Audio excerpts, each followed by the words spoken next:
2, 1, go! Rally fans are hungry. They want more action, jumps over crests, whirling clouds of gravel, and tough weather conditions. Kyloton wants to deliver just that to rally enthusiasts with their newest iteration in the WRC series, WRC 10. And what can we say? It turned out great, but not for everybody. Hi, my name is Gareth, and today I'll be your co-driver, giving you the pace notes for WRC 10 and why, once again, this game will split opinion within the scene.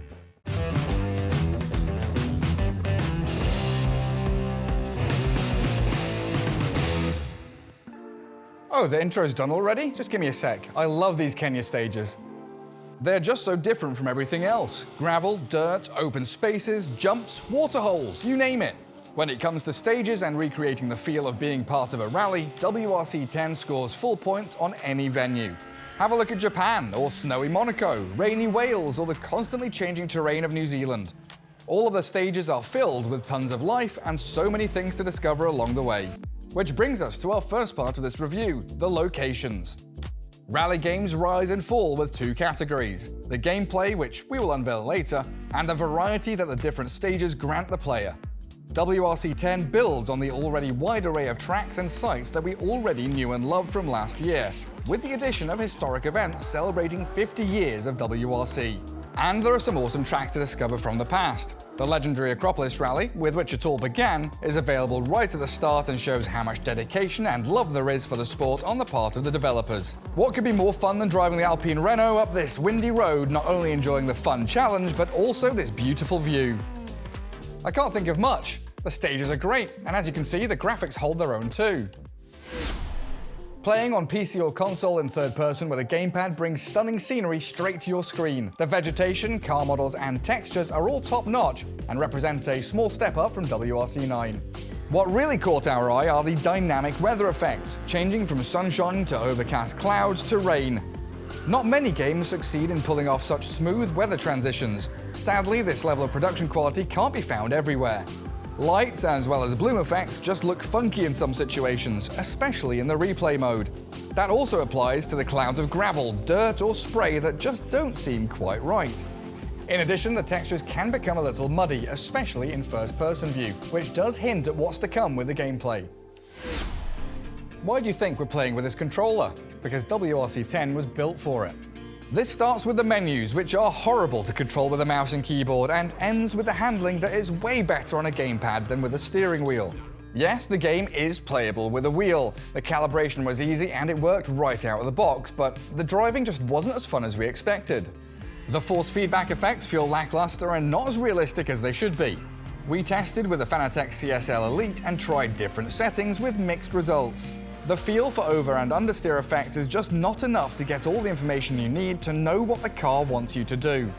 We wouldn't say that nobody will like it or that nobody will prefer playing with a wheel, but our experience we had with the controller was just so much better. We tested with this Xbox Elite controller and we were fascinated with how much detailed feedback it grants you while playing. The changes in rumbling when driving over different surfaces is just mind-boggling. On one stage in New Zealand, the track starts with tarmac and changes between multiple types of gravel over the course. Each time, the feel for the car from the controller changes drastically. The feedback that the game granted us was worlds better compared to the wheel. As such, we stuck with the pad as it was letting us have more fun. Of course, rally sport is pretty niche, so aiming for a more hardcore audience would make sense. However, WRC 10 is more of a Sim-K type title. There's no VR support and driving can be fun, but in no way is it realistic. Okay, enough negativity. Let's take a look at something a bit more positive, the game modes that await us in WRC 10. Traditionally, the career mode is the bread and butter of racing games, and this is also the case with WRC 10. And while it's not reinventing the wheel, you can spend a lot of hours managing your team, hiring new staff, and spending your research points on upgrades. The overall career experience is good, but nothing too fancy.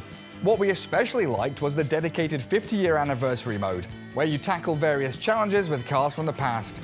It was good fun to drive, and it offered a decent level of difficulty. We loved it. The online mode sadly wasn't 100% playable in our pre-release version just because there weren't enough players, but with split screen and co-driver modes as well as clubs and open rallies, we think that multiplayer could be an awesome addition to this game after release. In addition, you can start your own custom rallies, go for a quick drive, face some challenges or develop your skills in training mode. Pretty standard fare if you ask us, but certainly not bad and plenty to keep you entertained.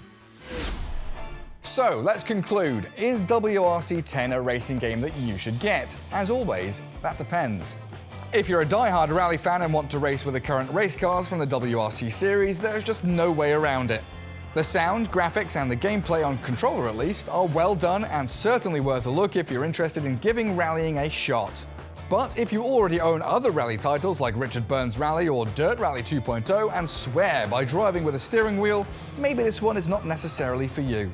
If you're searching for more games like WRC 10, check out our list in the top right for the best rally experiences out there. Underneath it is something just for you. But that's it for today. Thanks for tuning in and see you next time. Cheers.